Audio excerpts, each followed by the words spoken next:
एक साधक है जिसने सवाल किया है कि वह कई वर्षों से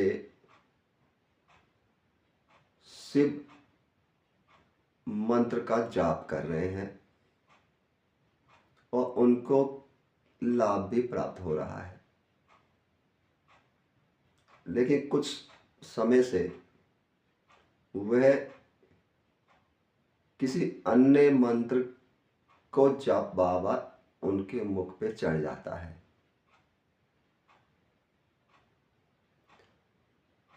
इसका कारण वो जानना चाह रहे हैं। तो मैं राजकुमार अपने अनुभव के आधार पर मैं समझाने की कोशिश करता हूँ। कोई साधक वर्षों से किसी गुरु के माध्यम से या बिना गुरु दीक्षा लिए जाप करता है और उसे फल भी मिल रहा है, तो मेरा मानना है वो उचित मार्ग पे है। आप जब बिना गुरु दीक्षा के आप मन जप कर रहे हैं वर्षों से, उसका फल भी प्राप्त हो रहा है और उसके बाद मन में कोई भटकाव आता है, तो यह मानना चाहिए कि परमात्मा या आपके इष्ट आपका परीक्षा लेने के लिए तैयार है। कि कोई भी ईश्वरी तत्व आपसे जुड़ने से पूर्व आपकी परीक्षा अवश्य लेगा कि आप उस मंत्र के या उस ऊर्जा के प्रति कितना समर्पित हैं। यदि आप समर्पित नहीं हैं तो आप किसी दूसरे व्यक्ति के या संत के प्रवचन या सत्संग सुन के उनके प्रभाव में आने पर ऐसे विचार उत्पन्न हो सकते हैं। कहने का तात्पर्य ये है कि यदि आप पिछले 10 साल से भगवान शिव का मंत्र जाप कर रहे हैं और उनके अनुभूति भी हो रही है, आपको लाभ भी हो रहा है, उसके बाद भी आपके मन में अचानक कोई अन्य मंत्र जाप आ जा रहा है, तो ये दिखाता है कि आप विचलित हो गए हैं। आपका परमात्मा, आपके इष्ट आपका इम्तिहान ले रहे हैं और आप उसके लिए तैयार नहीं हो पा रहे। यदि आप स्थिरता पूर्वक नहीं रह पाएंगे तो स्वाभाविक है आप फिर से शून्य पे पहुंच जाएंगे। आपको नया रास्ता जीरो से आरंभ करना पड़ेगा।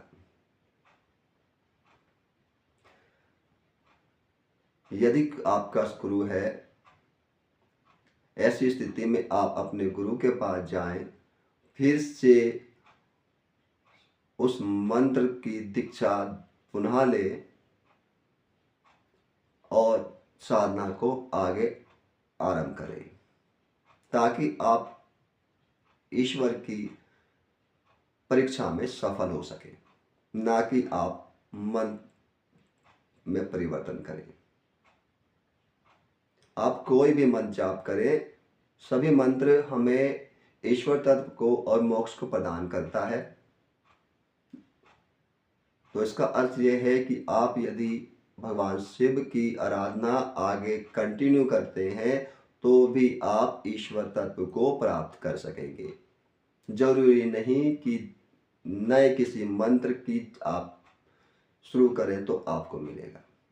ये मन में आपके भटकाव के अलावा कुछ नहीं होगा। हो सकता है आप ऐसे बहुत सारे वीडियो या सत्संग में जा रहे हैं जिसके प्रभाव में आ रहे हैं।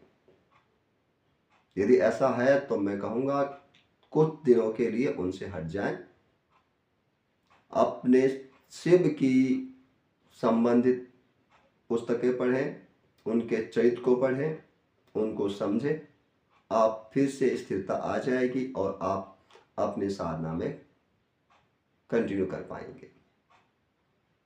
क्योंकि आपने 10 साल साधना में लगा चुके हैं, तो उस फल को जीरो नहीं किया जा सकता। और ईश्वर तो इम्तिहान लेंगे ही, हर पल पे इम्तिहान लेंगे। आज आप इस मंत्र को परिवर्तन करके किसी दूसरे मंत्र को करेंगे, पता चला वो फिर 10 साल या 15 साल बाद नए मंत्र आपके मुंह पे आने लगे किसी के प्रभाव से, तो फिर से जीरो करते रहेंगे, तो जीवन लक्ष्य पे पहुंचना संभव नहीं हो पाएगा।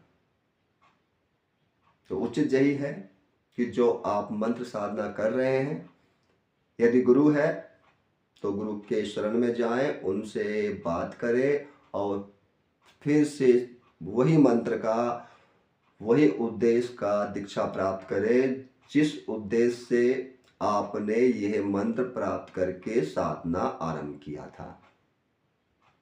यदि आपने गुरु दीक्षा प्राप्त नहीं की है तो आप किसी भी गुरु के पास जाइए और उन्हें बताइए कि मैं ये मंत्र जप करता हूँ और मेरा लक्ष्य ये है, मेरा मार्गदर्शन करें, मुझे मंत्र दीक्षा प्रदान करें। तो वह आपको उचित मंत्र की दीक्षा प्रदान करके आपके साधना की यात्रा को आगे बढ़ा देगा। मंत्र को चेंज करना उचित नहीं होता। तो उचित यही है कि जो आपको पहले से फल दे रहा है उसको बूस्ट कर देना ही उचित होता है, ना कि चेंज कर देना। ये तो बाल्यकाल में अक्सर होता है कि किसी के पास कोई खिलौना दिखा तो मेरे को ये चाहिए, उसके पास दूसरा खिलौना दिखा तो मुझे ये चाहिए, तो उससे मन में संतुष्टि नहीं हो सकती, जीवन के लक्ष्य को प्राप्ति नहीं की जा सकती। यदि कोई व्यक्ति किसी लक्ष्य प्राप्ति के लिए कोई पढ़ाई कर रहा है तो वह तो उसी क्षेत्र की पढ़ाई करेगा तभी संभव है। यदि कोई व्यक्ति डॉक्टर बनना चाहता है तो उसे डॉक्टरी की ही पढ़ाई करनी पड़ेगी। ऐसा नहीं हो सकता कि उसका मन अचानक करने लगे कि मैं को तो इंजीनियरिंग की किताब पढ़ूंगा तो डॉक्टर बन जाऊंगा, संभव नहीं होगा। तो उचित यही है, जिस क्षेत्र में आपको लाभ मिल रहा है, जिसमें मन में खुशी प्राप्त हुई है, उसी चीज को करते रहें। जीवन में उतार चढ़ाव आते रहते हैं, साधनाओं में भी आते हैं, क्योंकि ईश्वर आपकी इम्तिहान लेते हैं। इसलिए उचित यही है कि आप जिस मंत्र को कर रहे थे उसी को किसी गुरु के माध्यम से फिर से दीक्षा प्राप्त करके आगे आरंभ करें, अन्य किसी दूसरे मंत्र की ओर ना बढ़ें। ऐसा करने पे आपको कोई लाभ नहीं होगा। धन्यवाद। इसके अलावा कोई और सवाल या कोई जिज्ञासा हो तो आप मुझसे संपर्क कर सकते हैं या कमेंट्स में लिख सकते हैं।